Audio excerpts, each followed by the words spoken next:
afternoon. It's afternoon. I just said good morning. So I can't see for my brain. My name is Rachel Adams. I'm Chief Curator and Director of Programs. Bemis Center. Mute my phone. Move on things. Thank you so much for being here. Welcome to Designer Forums, Ceramics at Bemis and Beyond. We are very much looking forward to having an awesome presentation and conversation with these wonderful people today. Before I get started, I just wanted to point out that our current exhibitions, including our solo exhibition with Elizabeth Clay, close next weekend. So you have another few days to see them. And on Saturday night, we are going to have part lecture, part dance party with Madison Moore in Low-Ed. There's always energy for dancing is the title. So please come. That starts at 7 o'clock. We're excited to have a final event for these two exhibitions.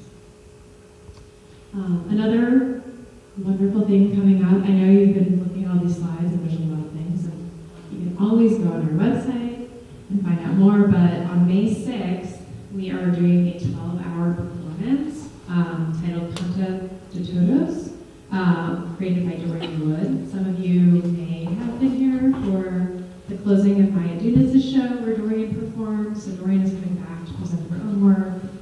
It will start at 11 a.m. It will end at 11 p.m. And it's in 3 movements. And again, we'll have more information on our website. You can come and go as you please. It's going to be really amazing. I saw it in Los Angeles. And of course, highly recommend it. Okay, Jared, I'm going to do this. I want to welcome our esteemed panelists, Elizabeth Clay, Jess Benjamin, Jennifer Lynn-Thatchuk, and Susan Cross. I was thrilled to invite them here to participate in this panel. I sort of started conceiving of this, and I was talking about it with somebody earlier. I came to Bemis at the ECHO 2018, and I'm a contemporary curator, and I'm pretty much a generalist. I curate work in all different mediums, but since moving to Nebraska, ceramics has really been in the forefront of my brain. And some of you, I'm going to go over some slides here, and I'm going to introduce our panelists, and then each of them will show some slides themselves, and then we will have a conversation. We would definitely want questions from the audience. Keith will bring back around the microphone for you to ask questions, so please ask questions.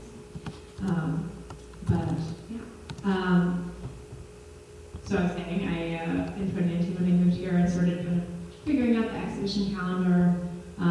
We were able to bring Elizabeth Clay's exhibition here from the fabric workshop. I had started to think about working with Jennifer. We're doing a big exhibition with Raven Half Moon in 2024. I've invited Jess to be part of an exhibition that's going to happen in 2025. So there's a lot of things kind of coming down the pipe. Put it in your calendar now. And that's why I wanted to kind of get this group together. I was also really lucky to go and spend a night with one of our alumni, Willie Binney, in Williamstown last summer and meet Susan for dinner and see her amazing exhibition at Maximoka. So it just sort of made sense to kind of bookend the conversation by inviting another curator who's also curating work across the board, but then have a central focus on ceramics. Okay. So Bemis started in 1981, and at that time, Bemis was called the Alternative Work Site. They worked at the Omaha Brickyards, and Ree Kaneko, along with Tony Hepburn, Lauren Polk, and Judy Kaneko, are the founders of this organization, and they began to work together and bring artists to Omaha to create works at the Brickyards. So these are some of images that actually, lower these lights a little bit. There we go. Is that better? These are some images that Ree had given me of the beehive kilns that they used at the Brickyard. These were actually used to make bricks and then artwork.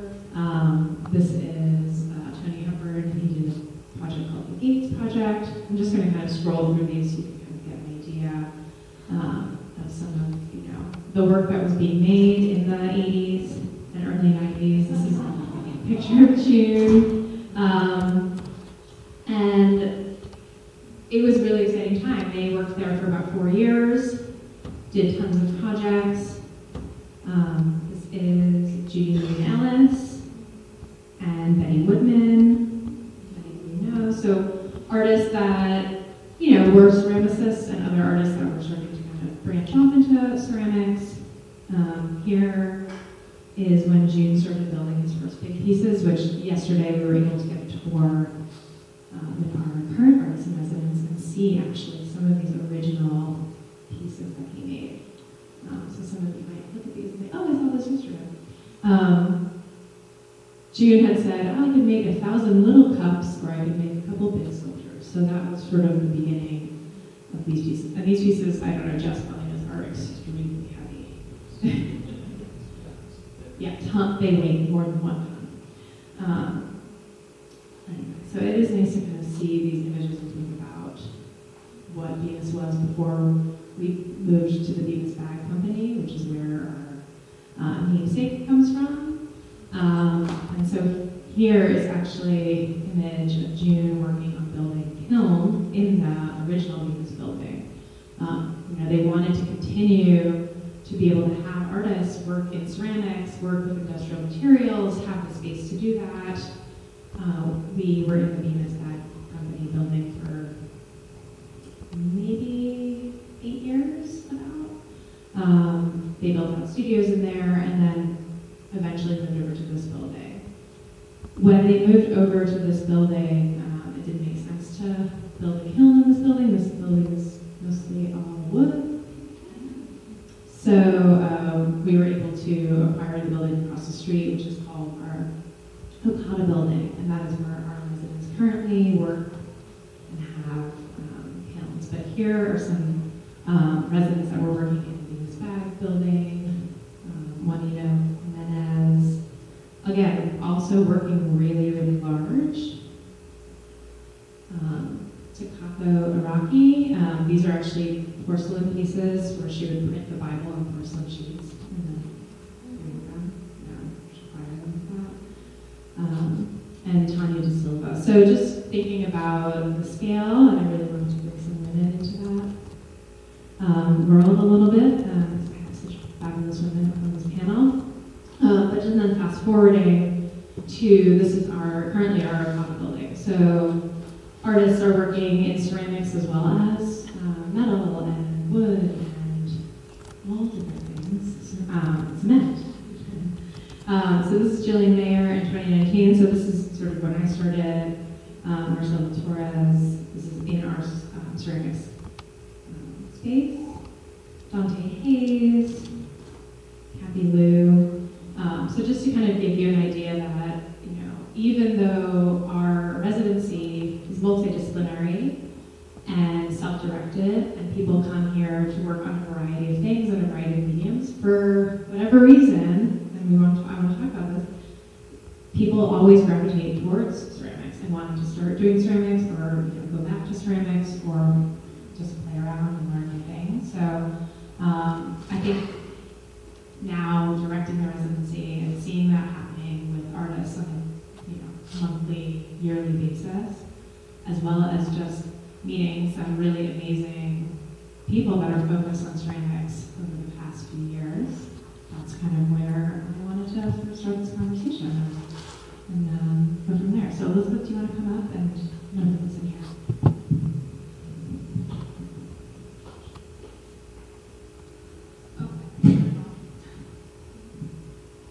Hello.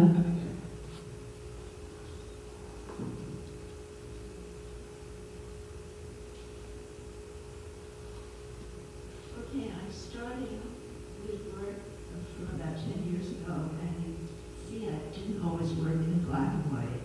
And this is a big birdhouse that I made for a show that I had in the garden. And it's 4 pieces actually. The roof is very heavy. This is a smaller bottle, 13 inches tall, that I made in 2012. Here's a round one, and another round one. Okay, now it comes to my, I got a slab roller, so I started working with flat pieces of clay and assembling pieces out of them instead of using coils like I did in the other ones. And this is a booth I did in 2018 for my gallery Canada at the Independent Art Fair. And there are 5 pieces that are made from stacked elements. And I painted the wall, and then there's a painting of fabric and 3 ceramic panels. So this is a panel. I guess I should let you know that around this time, the colored work, I generally made up the designs, but I began working from historical imagery that I would, or different cultures that I would find, and this is made from the sources South Pacific, Whakatā means thank you in Tahitian, I think, and there are different motifs that were on our cloth that they made in the South Pacific. And this is one of the pieces. It's 53 inches tall, and it's 5 parts. They all fit into each other. And in the installation, you can see that I made little rugs for each one of them because I didn't want anybody to get too close to them. I was afraid they'd knock them over because it's always an issue trying to get these things stable. And so they have a stick going up them, but yeah, I didn't want to be knocked over. So this is another piece. It was a triangle.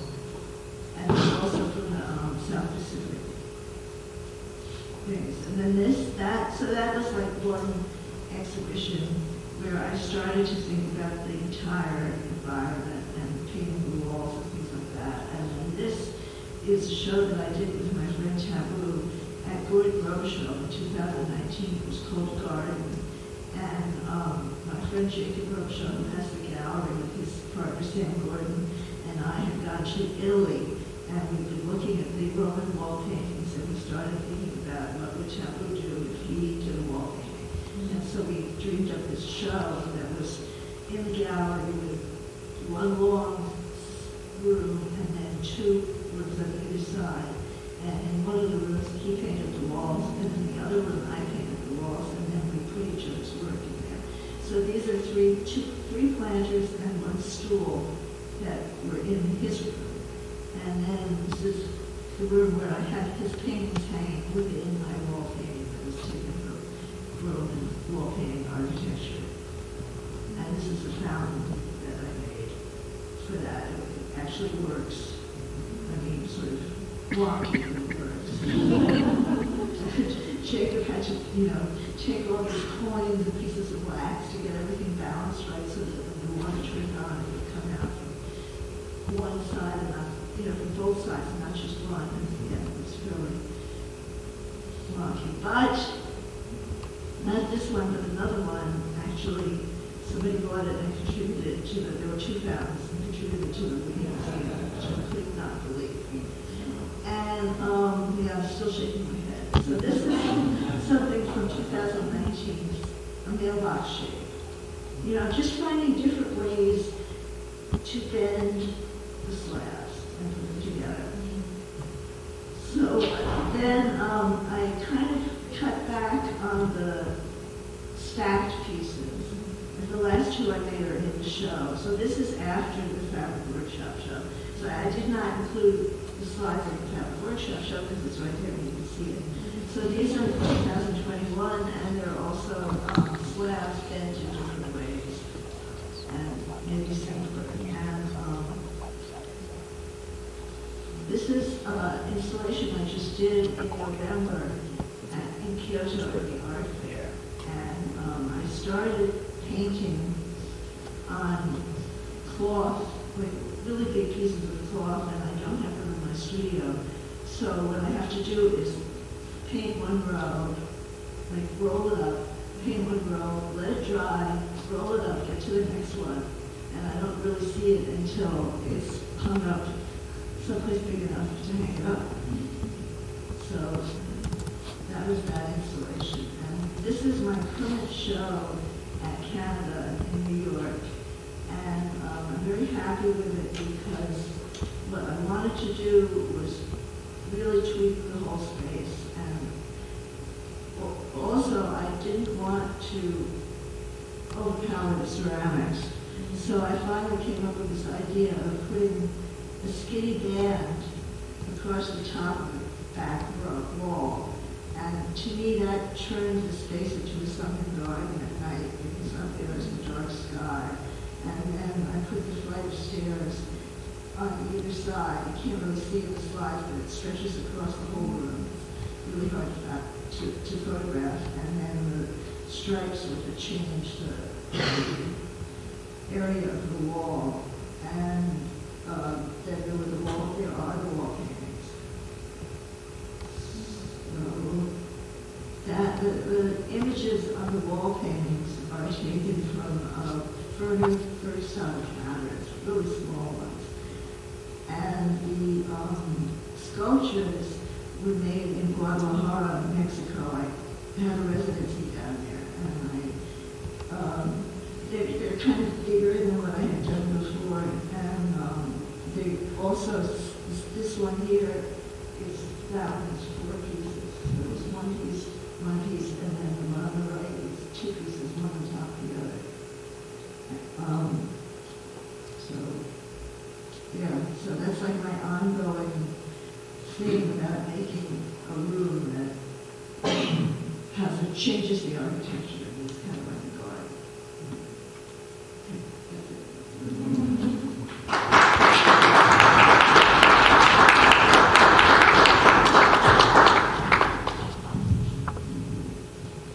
Good afternoon. It's a pleasure being here with y'all today. I often feel like when I have 5 to 7 minutes to talk about my work, it's like this deep version of it, and you're either all going to love me and want to go on a second date with me or never talk to me ever again. My work has always been about the constant question about my appearance. What are you is the question I ask all the time. It is something that people are rarely satisfied with the answer. I think a lot about how my full Chinese cousins get the question, where are you from? As they are constantly being asked to place themselves within the United States, where what are you places me as an object to be authenticated. I am trained traditionally in ceramics. I draw a lot of my inspiration and influence from blue and white ceramics, where it first originally originated from Jin China, and then as that patterns moved throughout the world, became appropriated by many countries and cultures. Part of this piece too came from a performance piece where I plucked all my eyebrows out while saying he loves me not. And this was a response to my aunties all getting jet black tattooed eyebrows on their faces where they looked permanently surprised. So I wanted blue and white eyebrows. I wanted to pluck the beauty from beautiful ceramics and adorn my face with them. I draw a lot of inspiration too from hair and nail salons as sites of sisterhood and camaraderie, but they are also where they become sites of appropriation. Hair is also a major material in my work. I think a lot about kind of third culture spaces. As a mixed race kid, I think about how I'm neither fully Chinese or neither fully white to embody certain experiences, and so I make from that third space. So with hair, I was really interested in how the human hair trade is a multi-million-dollar industry, that Black women in the United States propel the hair industry off to white standards of beauty, but the hair comes from the poorest of women in countries all over the world. And so I want to tell those stories. I mine a lot from hobbyist ceramics, so this China Girl figurine is from the 70s, from a Duncan hobbyist mold, and she is the stereotypical China Girl, resting atop this trophy rubble case of broken blue and white littleware, and with the title Exotic AF, which I have super dated myself with this Instagram handle, and I think it's strange about that, but I also think work is not always timeless, but very much made for that time, and as it continues forward in time,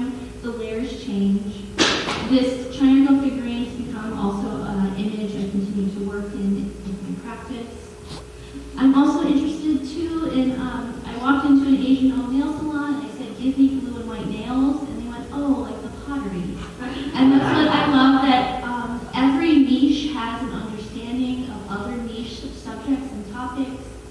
I think about this too. These knuckle rings was made in like 2017 when we were gearing up for a really awful election. I was in a residency in the Netherlands where I was the only American and therefore the only cultural translator of American politics in the States, which was very frustrating at every family dinner. This was also part of my practice too. I think I had read somewhere that pedestals were white pedestals where it was like inserting maleness into gallery spaces, and I was like, oh, I'm never working with a pedestal ever again. And so this lives as a photograph, and there's something too about the word basic bitch, which is an Instagram hashtag, that this just travels as another form of global migration on the internet. And so after this horrific election, I started moving to the color red, a color we've lived so violently with the past few years. And in larger installations with synthetic hair, I have a really special relationship with a hair factory in Shenzhen, China that formed over a text message randomly. And so this is how I'm able to buy large amounts of synthetic hair, and it's a family-run business that would travel the United States for hair shows. And this very much models the red velvet curtain, the one that a performer waits behind in anticipating of meeting the unknown audience on the other side. I think about thresholds we cross every day, the metaphorical ones of like going from girlhood to womanhood, or being a woman and walking into all male spaces, or being a person of color and walking into all white spaces. What can we do to help each other along the way? So I have a really long project where I collect affirmations from people. So my favorite one is one potato at a time, and that came from Finland. It's potato and meat, which I think is really sweet. The China Girl figurine pops back up in a very interesting crop I got from the Black Human Museum about fulfillment centers, so those large centers like Amazon and Walmart, where we can so quickly and easily get goods and items to make our life easier. And so here this figurine is almost like the Princess and the Pea sandwiched in between these red welcome mats that say live to die. A really simple, powerful three-phrase statement that came from alphabet samplers here in the United States. And I felt like it really encapsulated that sense of consumerism and capitalism that we so easily live in and it's hard to undo ourselves from. But thinking too a lot, and this came about from our last president, how whenever we hear made in China, we often equate it with goods that are cheap and easy, but what makes their labor any less than ours? I am a truth teller and a storyteller in my practice, and I think a lot about how I come from a long line of service industry Asians. I watched my family wash other people's clothes, mend, sew, gut fish, prepare your food, wash your clothes for others' comfort, but never their own. So I scratch your back, you scratch none. Our porcelain back scratchers based off of the ubiquitous bamboo back scratcher that you can see in stores for 99 cents. And I look a lot at export work ceramics, so made for hobbyist markets. This is a series that I developed while I was at a residency at Kohler, and I made a really complicated, like 10-part mold of this really sweet baby. On her forearms and knees with an arched back, this is a ceramic pillow form where women would sleep on these to protect their hairstyles. And what a form of labor to sleep uncomfortably so your hair looks good every day. Also just the hair needed to reach a certain status in this world. So that form, to live with that idea of an uncomfortable rest to protect your hair. My babies all have tons of cast ceramic objects related to food, the migration of porcelain, and that heaviness of that labor that we often carry.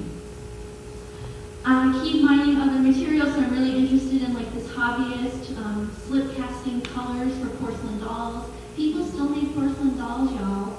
And it's really interesting the amount of colors you can buy from Laguna clay, and that they come in a whole range of cool and warm blushes, and then for everyone else there's one color for us. The Asian color, when I bought it 10 years ago, was categorized as oriental, so I'm so glad someone told them that's wrong. And now they've removed all race categorizations from this, and now the Asian color is Sahara, like the desert. So these are ribbons, very much based off of horse ribbons that they would get for best in show or most agile or beautiful hair.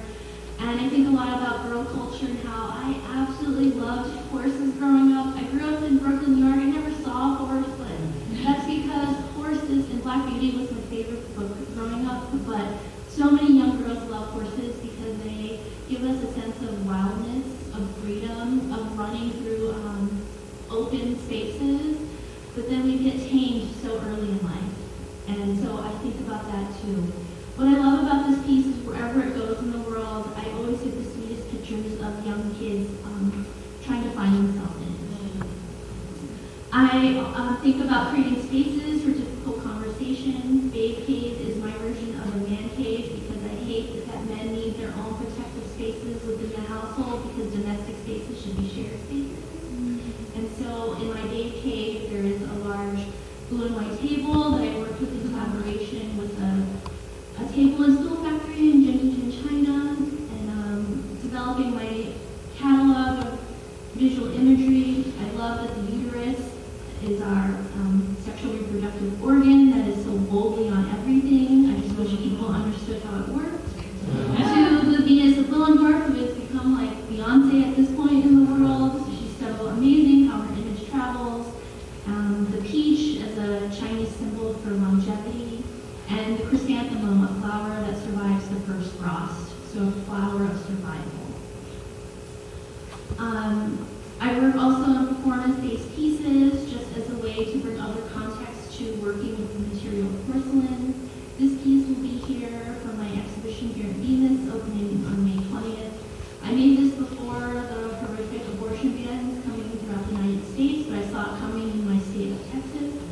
And so as we are pulled back further, I think about how I need to keep moving forward to protect my community.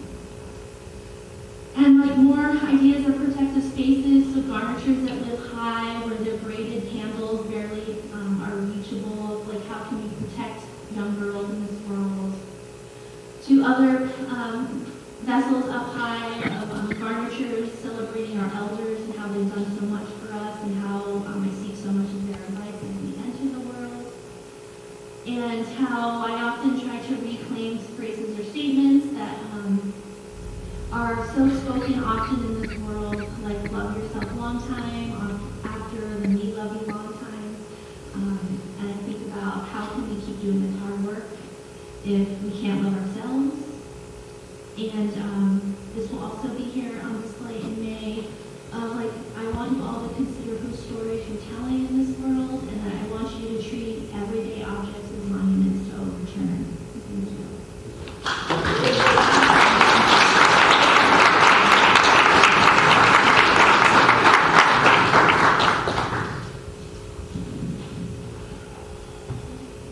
Hi, I'm Jess Benjamin.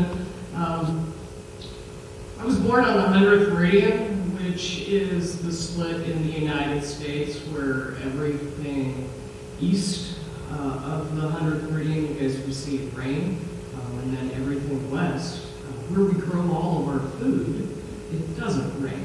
So I want to start out with my graduate school work. I went to Bowling Green State University in Ohio and studied with John Balistreri. I ended up studying with John because I met him while I was here in Omaha as an assistant for June Kaneko, in which none of us would be standing here today if it wasn't for Reed Kaneko. So great shout out to Reed for having awesome ideas of really championing ceramics both through the Bemis and then June's career. And if you don't know it, Nebraska happens to be the top graduate program in ceramics. Many thanks to Mark Bowles, who's here, and then Eddie Dominguez and Pete Fennell. So if you guys don't know how awesome Nebraska is with ceramics, this is your moment to kind of take it in. That we think the ceramics always happening on the coast, but all of us are here in the middle for a reason. I'm here because I make big work, and I figured out how to make big work by doing that for June. So when you make big work, you need a lot of space. So my studio is 4,300 square feet down in Benson. I can afford to be broke in Omaha, so that's why I continue to stay here. Sometimes I'm a proud Nebraskan, but our politics are a little confusing right now, so I'm kind of up and down on my excitement. So why did I want space? Because I've spent my whole entire career making large-scale work in a tiny space and then never living with it. And I thought that was kind of shallow to never live with what it was that I'm making. So when I made this grad work, I was like, man, what am I going to do with it? Well, I guess I better live with it and think about it. So that's what I've been doing since 2008, is looking at some okay ideas and then trying to improve upon them. And I'm going the wrong direction. All right, so when I'm talking about ceramics, we start out with dry clay that we add water to. It's my job as an artist to turn that into an object. Once I've made that object, it's my job to then control the drying. My artwork focuses on water usage in the Great Plains area. So I look at everything about my work kind of as a metaphor for my life. So, like I said, I'm from the middle of nowhere. I'm one of the last to be educated in a country schoolhouse. I actually went to a two-room schoolhouse. I had the biggest class. There was 5 of us. And the best part about it was I got to sit through 4th grade social studies and learn about the Ogallala Aquifer 3 years in a row. And that imprinted a lot on me. When you're out in the middle of nowhere, and then all of a sudden you grow up and you get this sense that there's so much more than just you. And I started thinking, what is below my feet? What is below our feet in Nebraska is the greatest underground water reserve in the world, the Ogallala Aquifer. If you look at this map, look at Nebraska, we have the most water. You have to realize this is an important commodity. It's going to become greater and greater and greater to our existence. All of our historical civilizations in the world, they fail when they fail to manage their water. Okay, so again, I'm a ceramic artist, I control drying. That's what we're trying to do. That's why I'm thinking about this work. I'm trying to control drying. We're in a massive drought. That's what human needs to be doing right now. We need to control our drought. So let's look at some color theory. I look at scientific data. I read things that scientists who are reading all of this information, and they then present us in these kind of maps or these charts that I don't really understand. So that's what I've thought about. How can I help a broader general audience? Because my audience is everyone. My audience can be illiterate. My audience can be extremely well educated. I want everybody to be able to look at my work and get it. So I looked at what the scientists don't get, which is color theory, basic color theory. Blue and green represent water for me. I know from you guys looking at weather or radar, you guys can get kind of that association. In ceramics, when we talk about historical associations, it's, what I learned in undergrad, if something's ugly, put blue on it because then somebody will buy it. It's called buying blue. So I hated blue for 20 years. It took me about 6 years to formulate the right blue. So blue and green mean water for me. Yellow, orange, red, maroon, and black are kind of something that I stole from the United States Drought Monitor, which is in the University of Nebraska-Lincoln, where every 3 days they document what real-time drought is. And I've been watching these maps since 2008. I went back and I looked at the Palmer Index maps, which are the maps that go back to the Dust Bowl times. So here we are, more maps. So thinking about this scientific data of how scientists are presenting it in a visual format, but then again, I'm working with clay, so I can work down to the microscopic level of my surfaces when I have blue and green that mean water. There's going to be nothing cracked. But during a time of drought, when we go yellow, orange, red, maroon, I want to start to see those cracks get bigger and bigger and bigger, so that even one person can actually understand it just by simply touching it. So that we start to think about using all of our senses. I love objects. I think just a simple object has a huge story to tell. These objects look like two different things. Water molecules, H2O, or Mickey Mouse. So again, I've looked at using my watercolor theory by repeating them on simple water molecule objects in order to talk about what I thought the future of drought was going to be in 2014, I think. And I was pretty close to my projection. It actually ended up raining. We were in a very large drought in 2012 when I was starting this, and then when I completed the piece. I guess I was a little bit more extreme. But currently, if you look at the U.S. drought monitor maps, I think Nebraska, its drought has improved. But in 2012, 88% of Nebraska was in extreme drought. California hasn't even got over 45% extreme drought, and they're in the news all the time. Nobody's talking about us. We should. We have the most water, remember? It's going to be very valuable. But here in Nebraska, the majority of our water is used for agriculture. That's the foundation of what Nebraska is. We have all this land. We can grow anything. We have amazing soil. Corn is unbelievable, the amount of products that it can create, but it takes a lot of water. Extreme amount of water. These are ethanol molecules. I find it ironic that ethanol is man's best friend. It's a very, very complicated issue. I never want to blame corn. I don't want to blame agriculture industry for all of these problems because it's actually all of our faults. Every single one of us in here is part of the problem because we're consumers. We're trained to consume. We're trained to just get whatever we want. That's our American ideals. So this particular piece is me, I guess, trying to have some fun with a very touchy subject, and I love dogs. So I've also found that maybe it can be a lighthearted take on kind of a very serious issue. And then this is kind of more some of the most recent work. Unfortunately, my work has become very popular because it's about drought, and then it just happened to hit during a global pandemic. So my work has been down in Texas for several years now, and I haven't. I know, it sucks. But here I am, talking about it, hopefully getting these objects out. So since grad school, I've been here in Omaha just making work, thinking about water, thinking about our relationship with it, and hopefully making objects that are going to interest people in thinking about their connection with water and understanding that the problem isn't going to improve if we all continue to do the same thing that we've been doing. This large water pump piece, I simply made an oversized faucet because that's a lot of people's connections to water. The faucets that are on the wall as well, those are oversized water faucets. But I'm always looking for connections between the objects that I make and then how do they talk with one another.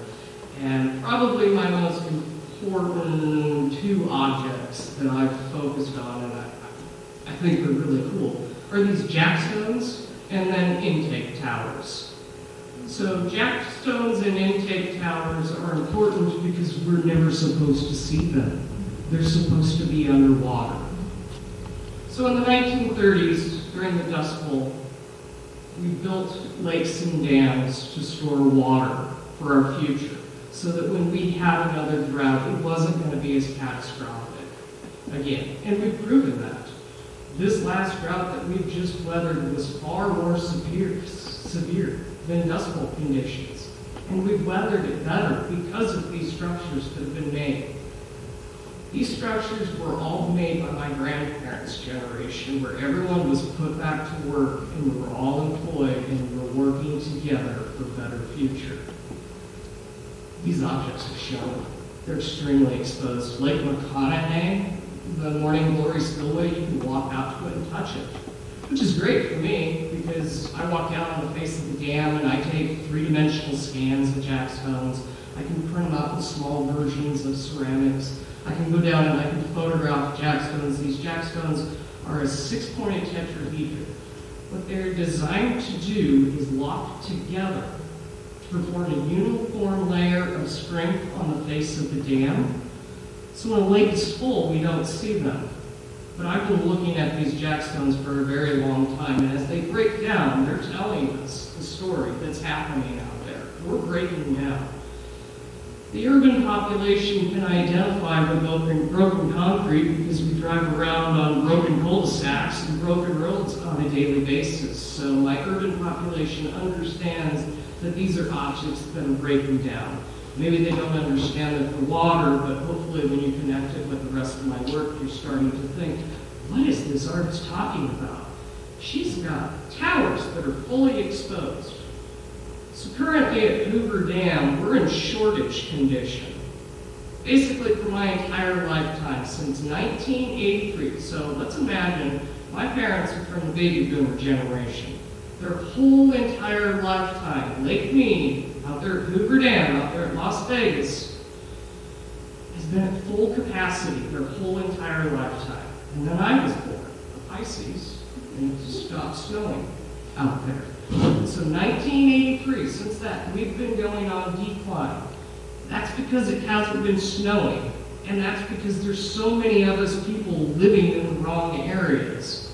As we see people migrate to the deserts, we're seeing them migrate to California.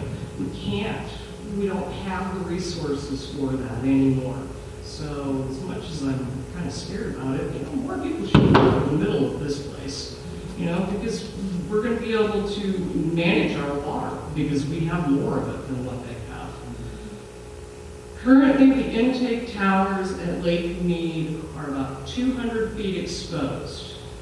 St. Cecilia Cathedral on top of a hill in the middle of downtown Omaha, that's the height of those towers. That's how far exposed we are at Lake Mead. We're currently in a shortage condition out there, which means there isn't enough water to send down the line to all the states, including Nebraska, that receive hydroelectric power from it. The next 20 years are going to be pretty extreme of what's happening out in that area. So hopefully those of you that are here from Nebraska, just always keep it in the back of your mind how valuable the commodity is that's below our feet, which is water. It's going to be bigger than oil or gas, trust me. That's all I got.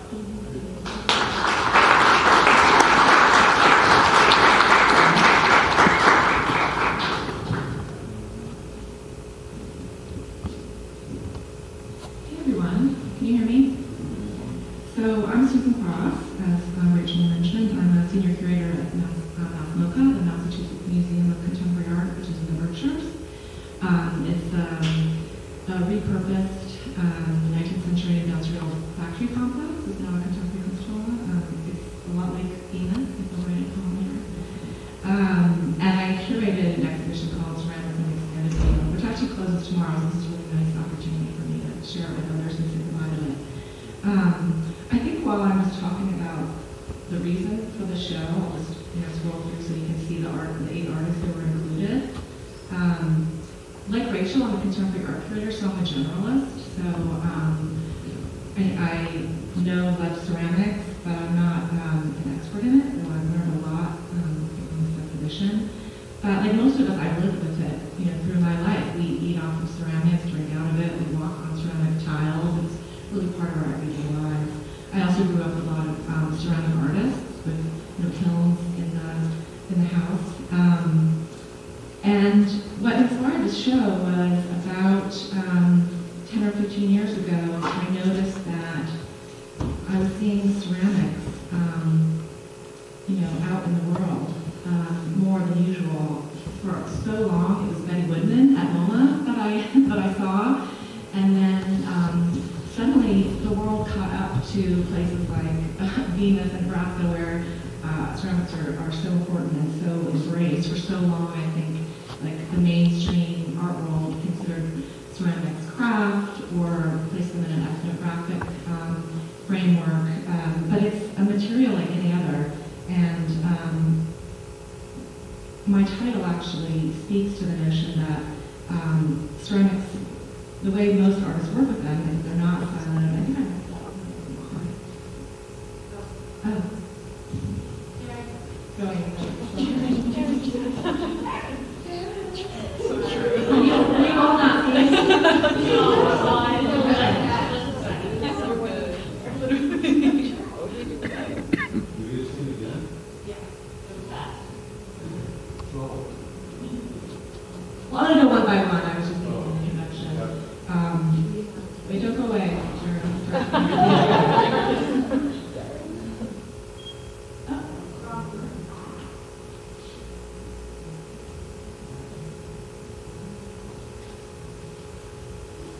Technology.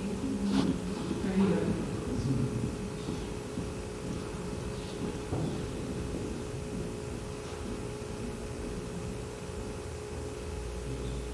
Okay. Yeah, I'm gonna go one direction. So, this was like years in the making, and of course there's like a really long list of artists, and well, these amazing artists. It could have and should have been in the show. I wish I could have filled the 250,000 square feet of Masamoka with work like this, but I had, one floor, and I ended up showing a lot of regional artists, for probably obvious reasons. But chose really an eclectic mix to show the breadth of what artists are doing in ceramic. They've always been doing that. I think the rest of us are kind of catching up to this notion. Masamoka is really large too, so I was giving a platform to artists who are working ambitiously, scale-wise, and doing that already or wanted to. This is a view as you enter the show of an artist named Nicole Ciardini on the plinth, and to the right is Francesca Di Matteo. And Nicole, as you can see, is referencing, centuries of ceramic history. And then, interestingly, putting it on this plinth. This was not like a museological curatorial decision. This is part of her artwork. And as you can imagine, she's looking at Brancusi, really, and the way he used pedestals within his sculpture was part of it. And also how his work is often grouped on a plinth, so they have a dialogue with each other. Now, unfortunately, you can't really see it in this image, but when Nicole is making these beautiful kind of figure-sized vessels, she often puts huge holes in them to make them not functional. Like in the ceramic world, there's always, saying it doesn't pour. And these really do not, and she's saying, like, embrace this as a form. This is sculpture, it doesn't need to be functional. And of course, I think ceramics have been dismissed because they're often functional, and that is devalued in kind of the classic sculptural world. You can also see here she's making chairs. She's referencing the famous Bemis chair, and this square piece is a stool, and you can sit on it. And she's complicating that idea of use function. You can see here on the right, there are more of her stools that our visitors are welcome to sit on. So, what a great confusing thing for visitors. Don't sit on the one up here, sit on the one down here, but playing with that. Bizarre hierarchy of it's art on a pedestal, it's not art on the floor. In the back of this image, you can see work by Francesca Di Matteo, who interestingly started as a painter. And when I was choosing the 8 artists in the show, I purposely did 2 things. I wanted to show at least 2 generations, kind of mid-career artists like Nicole and some younger people. And I wanted to show artists who were classically trained in ceramics and then artists who were coming from other disciplines. Because at that moment, about like 15 years ago, other artists who weren't kind of classically trained in ceramics were playing with it, and it upset some people. But I think now everyone's happy to embrace ceramic and play with it. Someone used the word play earlier, and I think that's why people love ceramics too. You can play. So Francesca really is known for working with pattern and decoration, like Elizabeth, and also referencing the domestic sphere. She has children, and these pieces you see like a teddy bear as a foot, and you see an oven mitt, and you see some Legos, and instead of trying to hide the domestic connection to ceramics, she's absolutely embracing it and making these wonderful kind of beautiful but monstrous pieces. Like the candelabra, like Frankenstein, it actually lights up, and it's made from references to Sèvres and Meissen porcelain, all these cups and handles, and she's really kind of pushing our notion of taste and decoration. These are really big, but as many ceramicists do, she works in modular mode, so they're actually 4 pieces. She does not have a kiln size of chins. No one does.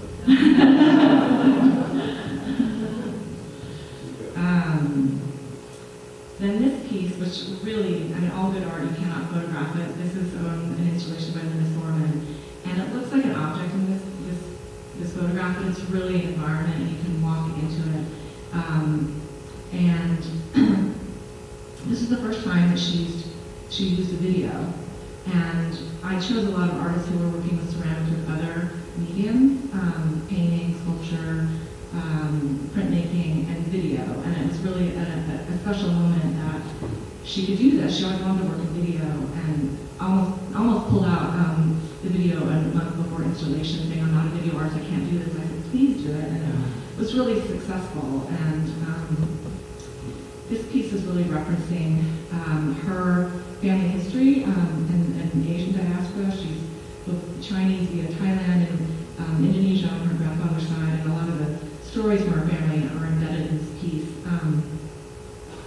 as are kind of the stories of globalization and migration and how it can be both wonderful and fractured and traumatic.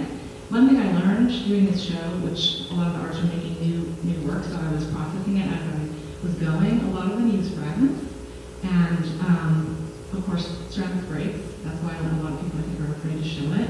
But ceramicists are so cool because they're so used to it breaking and reusing it. And all of the artists in the show were using fragments to metaphorically kind of break down the systems that we live in now and rebuild it and create a new future, which I think is one of the main themes that connects the 8 that I chose. This is another beautiful performance piece of video. A Chinese lion that she found and incorporated.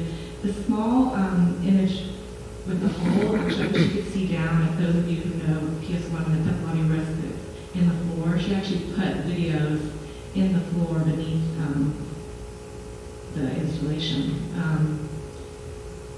These are works by Rose Simpson, a Tewa artist who's based in New Mexico, but she went to RISD, so again, she had a nice tie to the region. She was with this woman, a student. It's funny, when I started out doing this show, I thought, okay, I'm going to do these big installations with these ceramicists, and it's not going to be about the vessel or the figure, which of course is so embedded in history. And of course, you can't get away from that and embrace it. She makes these very impressive androgynous figures, which push notions both about gender and about indigenous stereotypes. And again, you see in the back here, she's also an auto worker, a metal worker, and she made that car and painted it black on black in a reference to Maria Martinez, another very famous artist. Rose said this is her only attempt at traditional pottery, this lowrider. So I included artists who were also working with other mediums that were also kind of left out of the art world, like metalworking, design, nail art. And this artist, Anita Major, she's referencing Meryl, and I'll show you the next image. But her works are interestingly made in clay, but she's actually referencing basketry and weaving and its importance in her Bahamian culture. So it's funny, people think of ceramics as fragile, not lasting, although we know so much about ancient cultures from the 5 months that are left. But she was using it as a more permanent medium to save the tradition of basket weaving. And she installed them on this long dock, to reference not just the Bahamas, but other islands joined by the water and African diaspora, and referencing how these cultural traditions are now influenced by the tourist market. So like here's the museum pedestal is now the dock and maybe the tourist market. Here's an image, a video that's part of the installation, and you can see her beautiful nails painted, and as you were saying, it's a space of self-care, and she's thinking about the care of both women and also the culture and preservation of her work, using the clay to make the basket weaving. This artist, Khalil Robert Irving, I'm so glad this is included, thinking about the brick making history here. Khalil was working in New York when I met him, but he's from St. Louis and is back there now, and of course that's a really important brick making area in the United States. And he's referencing bricks a lot in his work, and the history of the labor that went into that industry. Often the hardest labor was done by Black folks to make bricks that were eventually buildings for mostly white people. But this tile piece that he made is also thinking about the environment, not just the bricks in our buildings, but what's under our streets, and he looks at it as asphalt, but also as a night sky. Both sort of the joy that's lived out in the street and the violence, but also the meditation of looking up into a night sky. Some of the works on these tables are actually his replicas of bricks. This is Armando Cortez, one of the important disciplines that I was looking at, and a lot of artists do performance, do too, with clay. It's sort of wanted to make it. And Armando also wanted to reference, he made vessels, but he also wanted to reference the important building history of clay, and he covered our columns with adobe, but cedar, referencing the German settlers who introduced cedar into, he's originally from Mexico, into that adobe tradition, thinking about both colonial histories and indigenous histories, creating something new. These are some stills from performances he's done, and one of the masks he made out of clay. This is him performing with his vessels tied to his braids. You can imagine the way about endurance and gendered labor. This is another performative work by Jessica Jackson Hutchins, who, again, unlike some of the folks in the show, came from a sculpture and painting background, but works with clay and has a wonderful attitude about its function again. And she began making performance, and actually did one at the Kohler Center, which led to this one at the Marion Bosky Gallery, and then one at Massimoca, where people wear her ceramics, and she fills it with liquids and food, and is thinking about how we use ceramics and domestic life and how that's worthy of contemplation and art, and really thinking about how art doesn't have to stay a static object, even when it's done. Like some of these were very much in the performance, which most museums, of course, would not want that, but she was, happy to have the traces of its use left on these objects and remind us of what we're going to enjoy. So I could talk about each artist forever, but that's an overview and just kind of a celebration that the rest of the world is catching up and embracing ceramics, like the world has been around for a long time. But so I'm looking forward to our conversation.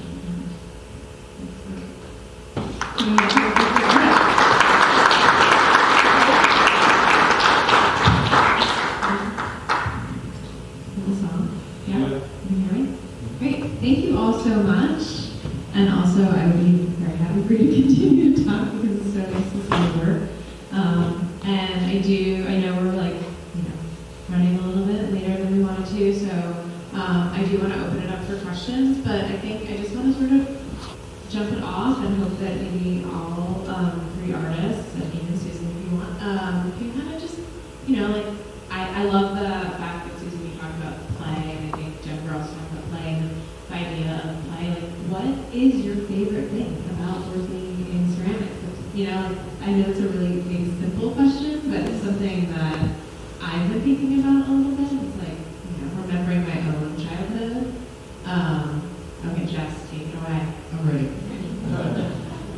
I say my imagination was trained in the irrigation ditches on the 100th meridian, and what I was doing is I was building lakes and dams out of clay.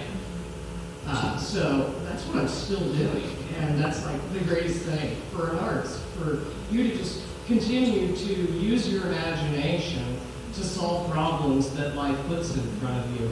So that's why I love clay, is because it creates so many problems for me that I have fun trying to control, right? But I realize that I'm not in control. At a moment's notice, this clay that remembers everything of my energy, where it came from in the ground, if it doesn't like me, it's gonna crack on me. So, and that's what's so fun, is constantly trying to make work about drought without it cracking.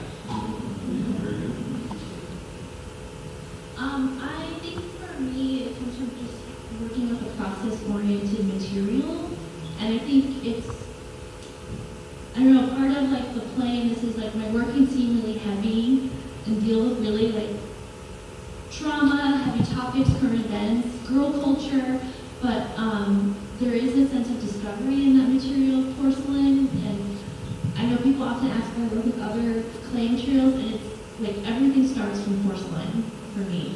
And that also means like my extreme joy and my biggest form of procrastination is to like go into a thrift store or Salvation Army or vintage shop, and I pick up everything and I look at the labels on everything, and then I spend time like researching where did it come from.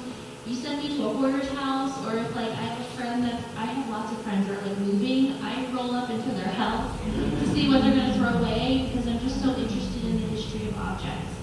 So I think that's where my clay comes from, this process. There are many things I like about working with clay. One of the things I don't like is rolling slabs. But I like planning the shape of the slabs. I like putting them together and seeing if I can do it with having them at the right temperature so they don't collapse. And then suddenly the whole piece from all these slab pieces that I had spread out to put together. And I also really like seeing what happens after you glaze it and you get it out of the kiln.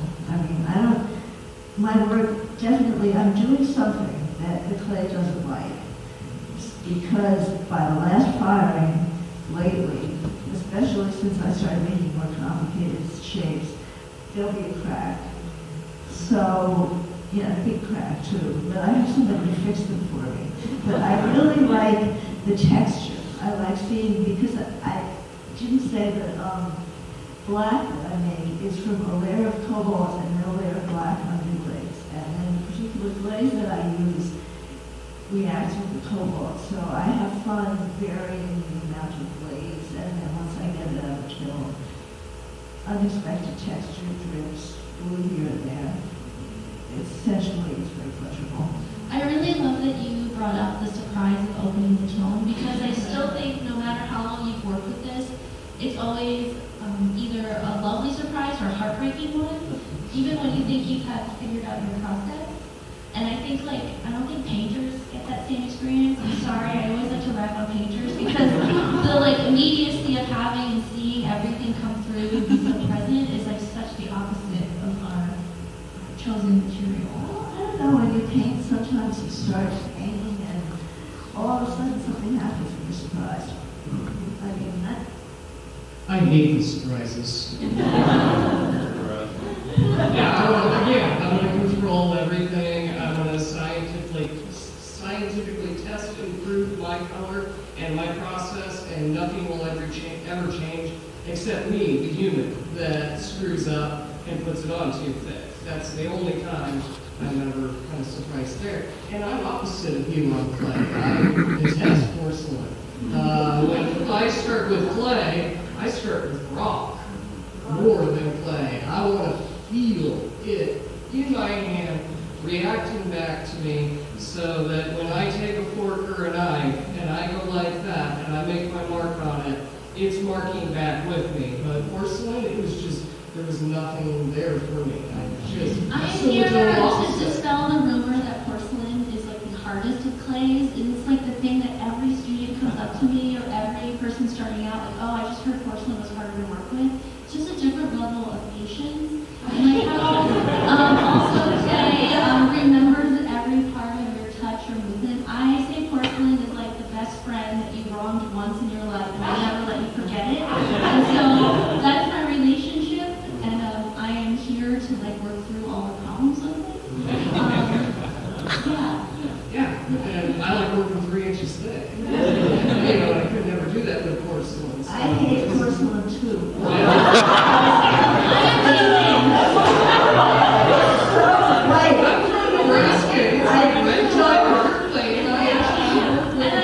I hate glazing, so that's why I work with porcelain, because everything is white. Oh, I hate it because it's so white.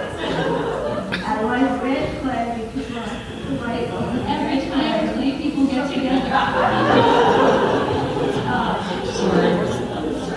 Interesting. Okay, well, we can agree to disagree. And Susan, you don't have to, not with this debate, but just. What do you think?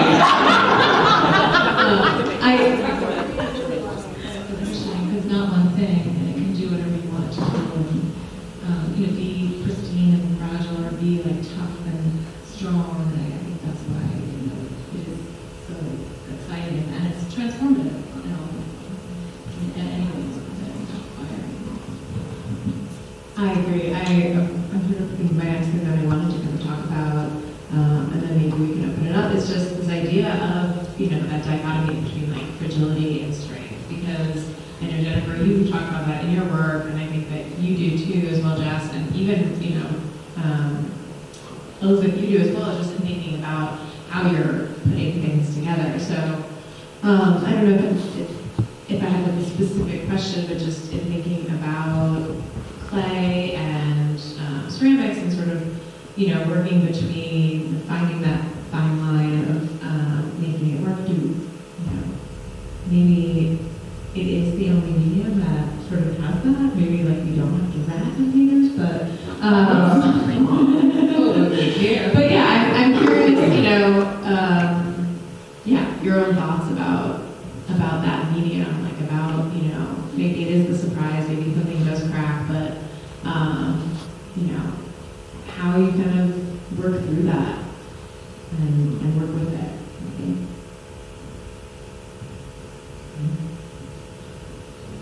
I guess I'm curious about, I'm just curious about how, because I'm not an artist, I'm not a clay artist, just what it is about,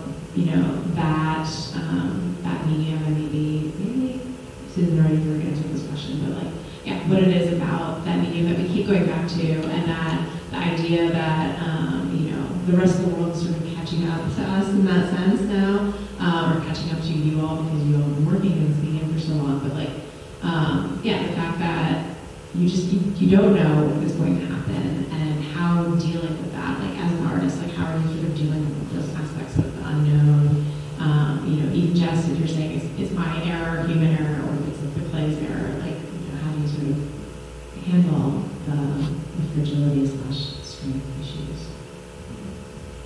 Well, it's always part of the process. I mean, we're process-driven women. We enjoy having problems in front of us that we can solve, that we can work with our head and our hands in unison. Maybe not even knowing what we're doing, just intuitively working with the material that's so extremely reactive to us on three very different levels, because we're all working with a different clay. And just kind of probably having our audience have more of an appreciation or an understanding of historical ceramics. Because most of us identify with the cup and the bowl experience of how it is so intimate. If you're drinking your cup of coffee from a potter who has spent 20 years perfecting that cup and that form, that gives that audience just the idea to focus on little details, because somebody else has taken that time. And so I think all of us are focusing on little details, and then we have to live with the reality that is clay, which is, like our metaphor for life. It's a lot of give and take. But clay's extremely expressive. It can express things that I can't say. I've kind of come to this, and specifically with the material porcelain, through a lens of material culture, and that porcelain can be a toilet, it can be a table, like the one I showed you, or it can be teeth, and I love that. I also, we've all come to know porcelain through really fine, delicate teacups, but really, when those break and you see the compactness and the denseness of the material, it's almost like glass. But also, it tells such an interesting history of class in this world, by when we all want to find China tea sets. So I'm always trying to unpack those associations, those kind of perceived ideas of value. And so I even fully acknowledge when I say I work in porcelain, people automatically think my work's extra fancy, or I kind of lean into those things, and I'm always trying to unravel possibility that can be. But I think to think about that question of like finally like ceramics has caught on with the world, I feel like so many people keep asking me that question as someone who is trained traditionally in the craft school experience and always feeling like, and because I live and navigate the third culture experience, I'm so used to being in craft, in contemporary art, and I'm really good at navigating real spaces. But I don't want to keep answering that question. I feel like curators should answer that question because they're the ones that dictate the stories that are being told, and like also we are all products of certain schools, teachings, and the canons that we were taught. So like, yeah, as an artist, I'm constantly trying to disrupt the canon, but there's still the roadblock of the curators who disseminate it out there.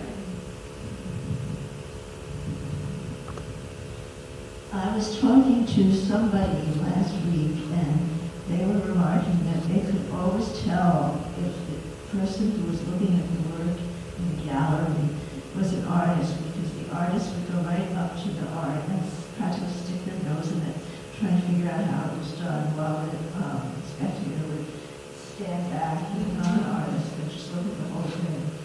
So, I don't know where that's going, but I think it's all very sensual. Just the way the clay takes the glaze. And these kinds of things can happen in painting too. I mean, if you keep painting and keep changing it, unexpected things will occur, because I actually did paint before I started doing ceramics. So, yeah, it's a lot about just sticking your nose in the material, looking at it very closely, and noting the sensual variations. I think it's also, Jennifer, I agree with you that I think curators and other people need to answer those questions, because I do, as I introduced, when I introduced myself, and Susan did too, like, as, we call ourselves more generalists, because we're interested in how artists are working, and, whether you pick a specific medium that you're focusing on, like clay or painting, or if you're, like you actually work in a variety of things, right? And even, Elizabeth does too. She's bringing in fabric, she's bringing in, even like the pedestals that are in your show, Elizabeth, are works of art to me and part of the whole object. And it's almost about just, not focusing so much, even though this panel is focused on a medium, it's like not focusing on the medium, but the idea, right? And what you're trying to unpack, and the fact that we should maybe just give equity to all the mediums, right? Like, it doesn't matter if you're just finding the right medium to express your idea, which I know my husband tells his students all the time. Like, start with your idea and then figure out how to do it, right? Like, you don't need to just necessarily learn the skill just to learn it, because you might not ever need to use it because your idea won't need it. Yeah, I definitely struggled with my own acquisition, because by focusing on the ceramics, although I did it with other mediums within the same show, I'm doing what I was saying we shouldn't be doing, which is separating it out. But hopefully the other messages are articulated, because it's one medium among many.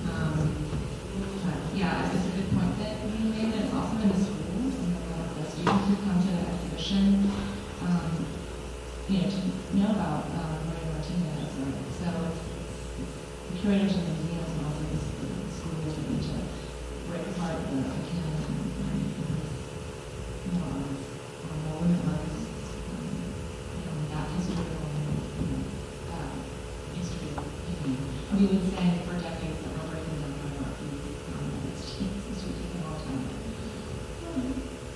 Yeah, and I think that, you and I are lucky, Susan, because we work in places where, we don't have collections and we don't have departments. It's like, this is the Department of Painting and Drawing, this is the Department of, Design Objects, and so we are able to break that, I think, a little bit faster than some of, our colleagues that have to sort of stick to these titles that might not, matter as much anymore, and that there should just be conversations across departments, across mediums, across programs, we have questions for the audience, and I think we have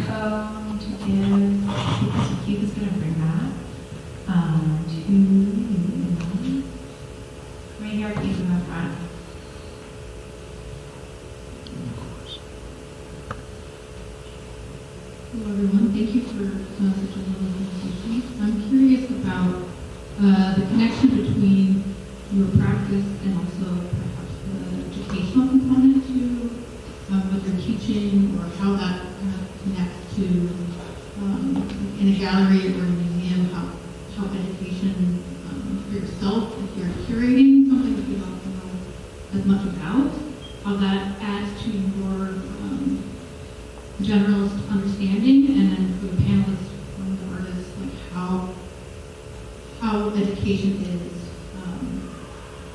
how what you learn and perhaps what you're understanding from students and sort of what you're teaching.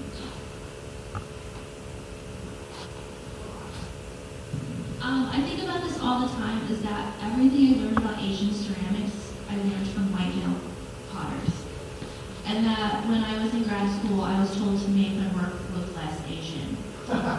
And I share that because it still happens today in academia. Yeah. I'll tell you, this is like recorded and live streamed, I'll tell you later. But yeah. So I love the sisterhood we have, because I have many of these conversations filed away and stored deep in my heart. But yeah, and maybe part of why I make work is just to keep like proving this person wrong. But I think a lot of that comes like as a teacher, and I feel like I've worked so much harder to do all the things to unlearn and teach the things that I wasn't taught. And so I think I had one semester where one student came up to me and said, "I noticed you only showed us women artists.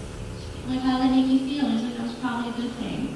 But you know, it's kind of interesting how everyone gets really siloed in their canons. They teach from their one perspective, and they don't continue to do the work of holding new people.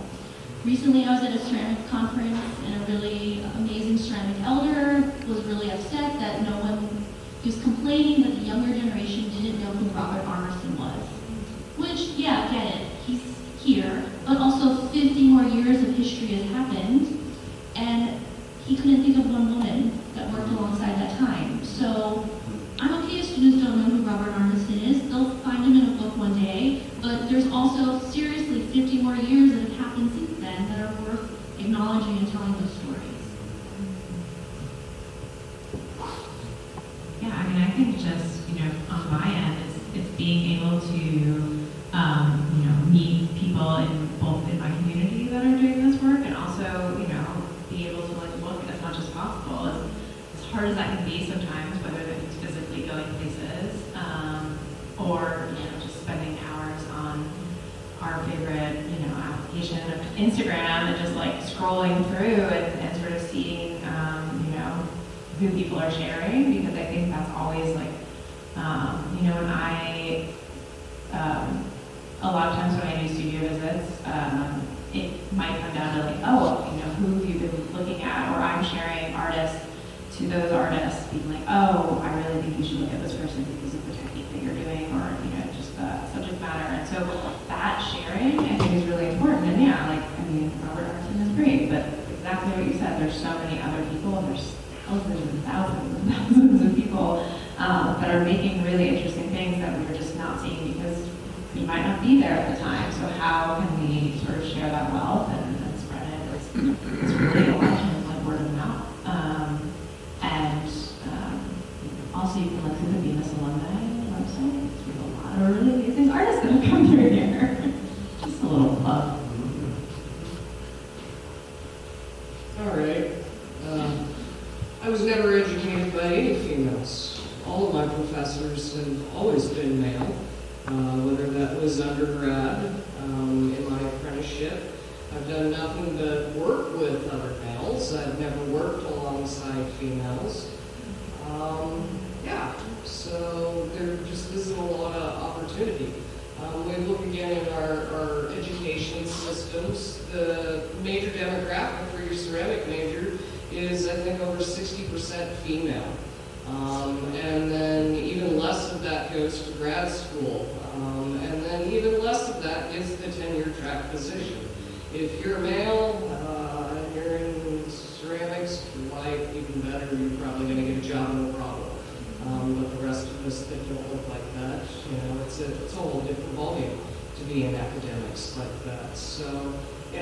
again is why I'm just here in Nebraska doing my own thing, because, I don't really want to be a part of that former history of just all male all the time.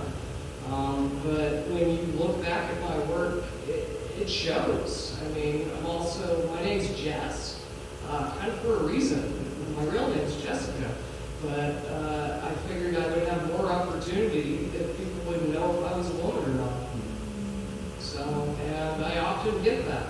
The random people that reach out to me online that see my work somewhere. Dear Mr. Benjamin. So that's just the situation we're in, but I'm just excited now because I'm seeing more younger, amazing females getting opportunities right now, especially in ceramics. We are encouraging more rising up of all of our minorities, and these women and these people that are different are getting more opportunities, and their work is getting out there, and I'm seeing it in far more places than I've ever seen it before. So I'm excited for our future, even though it's kind of hoping. I mean, if you just think about the U.S. Pavilion and the Venezuelan problem, the woman and black woman making this clay, so that was really interesting. Do you have any other questions from the audience? Sorry to miss me, but I had one question. It's been really amazing to be here at Bemis in the ceramics corridor, especially after studying in 2 art schools who, one of them in undergrad operated the ceramics program. They were like, we don't need that. We're extending our sculpture program. And then at Yale, I fought 2 years to try to get a kiln in the sculpture program. Why would we need a kiln? This is sculpture. So there's it's just been really healing to be here, let's just say. But my question for the artists are kind of what are some really magical moments of working with clay? And for me, there's something so indexable about using it to the subconscious and keeping that. But yeah, just some really amazing moments that you have with the material.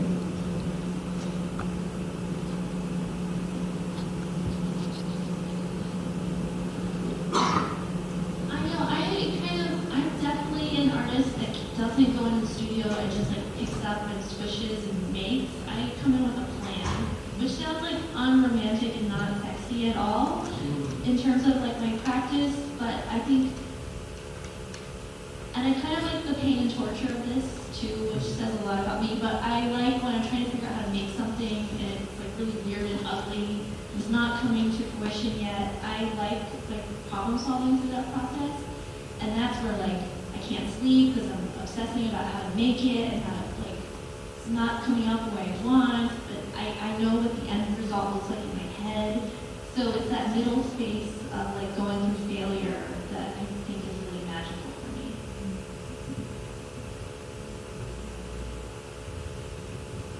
I love that answer.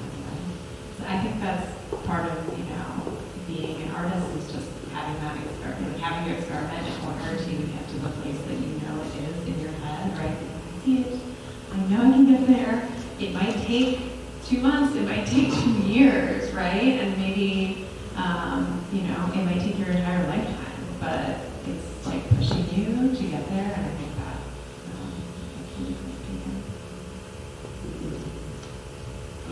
My coolest moment was when a curator set up my work without me being there, and I didn't have to lift a single thing. And it was the intake tower in the Jackstone pile. So I've worked on the Jackstone pile. I add to it every single year since 2007. So it has a lot of parts. I've finally gotten to the stage in my life where I was organized enough with the placement of the Jackstones that anybody other than me could lift those things. Because I'm getting tired. And I don't want to have to lift. And I'm trying to think about my future. How is this work going to live beyond me if I'm not there to place it just perfectly? But now I can transfer kind of my placement to someone else. And that's just a huge moment for me because my back's tired. I'm like, yeah, I got this. I'm thinking so many more steps ahead, and I have a plan for the future so that anybody else can do it, and I don't have to be there. and my work can exist without me. That's awesome. My magic moment was that it really has to do with the show that I just opened up in Canada. And I've been working on it for about 2 years, and all the time I wanted to do something as a girl, and I did like, I don't know, many drawings, trying this, trying that. And then I had my little model of the gallery, and I stuck things on, little mini sculptures and little mini things on the wall, and I thought I did not know what the hell to do. And maybe 5 or 6 days before I was going to start installing, I was looking at my model, and I had an idea, and I put this little strip of black on the top of the wall, and I was like, that's so simple, and it changes the space. So that's magic.